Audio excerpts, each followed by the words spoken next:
ছাত্রলীগের পক্ষ থেকে এসি কিন্তু খুবই খারাপ।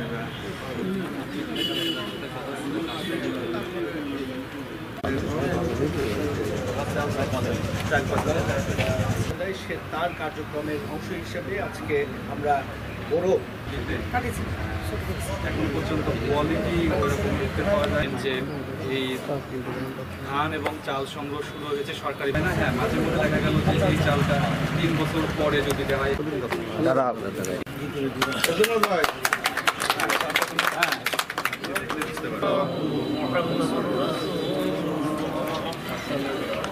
সে তার কার্যক্রমের অংশ হিসেবে আজকে আমরা বড় মৌসুমের যে চাল সংগ্রহের কাজ ঈশ্বরদী উপজেলায় আমাদের সকল কর্মকর্তার উপস্থিতিতে আজকে আমরা শুরু করলাম।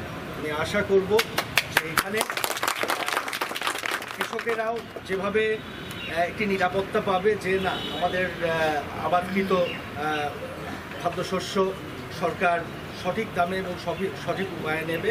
জননেত্রী শেখ হাসিনা যে মূল লক্ষ্য যে এখানে একটি সুস্থ বাজার ব্যবস্থা প্রতিষ্ঠিত হোক বাংলাদেশে এই খাদ্যশস্যের বাজারে, সেটি তার যে লক্ষ্য তার সাথে সবাই আমরা সামিল হই এবং আমরা নিজেরাও নিজেদের দায়িত্বগুলো নিয়ে সামাজিক যে দায়িত্ব আছে সেটি নিয়ে পালন করে আমরা মনে করি এই কার্যক্রমগুলো সম্পন্ন হোক।